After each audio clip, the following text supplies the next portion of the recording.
The Battle of the Neches, the main engagement of the Cherokee War of 1838 to 1839, took place on the 15th and the 16th of July in 1839 in what is now the Redland community. It came about as a result of the Córdova rebellion and Texas President Lamar's determination to remove the Cherokee from Texas. Background: during Sam Houston's first term as president of Texas, while maintaining the ranges to police rogue Indians, Houston used diplomacy and presents to keep the peace on the frontier with the Comanche and Kiowa, and treated with his allies, the Cherokee. Houston had lived with the Cherokee, and had earned his reputation among Native Americans for fairness and decency due to his relations with the Cherokee. The Cherokee were unhappy that the promises to give them title to the lands, which he had made them to secure the neutrality during the Texas Revolution, had not been fulfilled.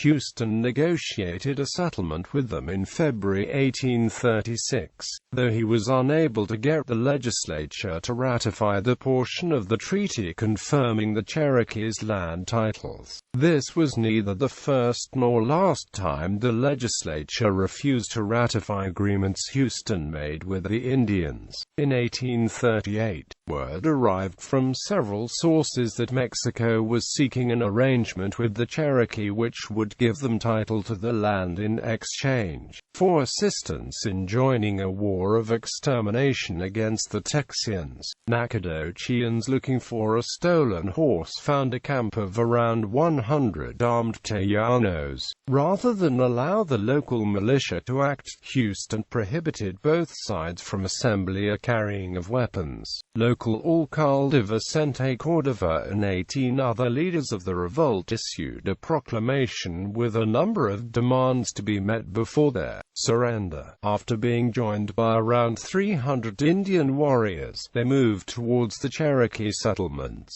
Despite Houston's orders he should not cross the Angelina to interfere, General Rusk sent on a party of 150 men under Major Henry Augustin, who defeated the rebels near Seguin, Texas. Despite the involvement of the Cherokee and the discovery of documents directly implicating the Bull on two separate Mexican agents over the next 6 months, Houston professed to believe the chief's denials and refused to order them arrested. In his several letters of reassurance to the Bull during the unrest, Houston again promised them title to the land on the Neches. Warriors believing the lands to be violated by the legal settlers then perpetrated the Killer Massacre, killing 18. In the wake of this and the publication of Rachel Plummer's narrative of her captivity among the Comanche, Texas' second president, Mirabeau B. Lamar, was less sympathetic toward the tribe and convinced that the Cherokees could not be allowed to stay in Texas,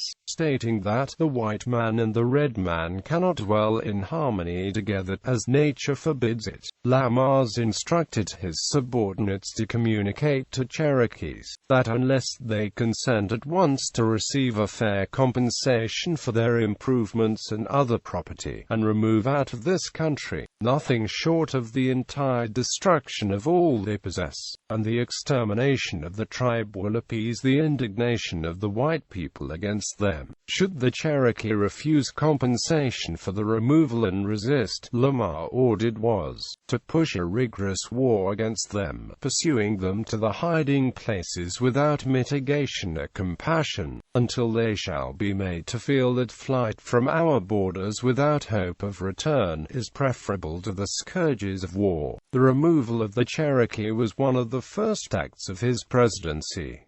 The Battle of the Neches. Lamar demanded that the Cherokee, who had never possessed legal title to the lands, accept a payment in cash and goods for the land and its improvements and move beyond the Red River into the Indian Territory. Houston protested, but in vain. Gen. Kelsey Douglas was charged with ensuring the removal and camped with about 500 Texan soldiers 6 miles south of the principal Cherokee settlement. On July 12, 1839, he sent a peace commission to negotiate for the Indians' removal. The Cherokee initially agreed to sign a treaty of removal guaranteeing them the profit from the crops and the cost of the removal, but delayed for 2 days over a clause requiring them to be escorted from Texas under armed guard. On the third day, the commissioners told the Indians the Texians were marching on the village immediately and those willing to leave peacefully should fly a white flag. On the 15th of July 1839, the Texan army advanced up Battle Creek, with Captain Willis Landrum crossing the Neches to cut off possible reinforcement and intercept any Indians fleeing northward from the battle. The Cherokees were waiting on high ground and attacked. The Indians were driven back and retreated into a nearby ravine. Landrum failed to block them, having been misled by his guide. The battle then continued sporadically through the day, at the end of which 3 Texans had been killed and 5 wounded against 18 Cherokee. The Cherokee retreated several miles overnight before Col. James Carter's spy company discovered them near the Neches headwaters in modern Van Zandt County. The Cherokee attacked after the company had been joined by Col.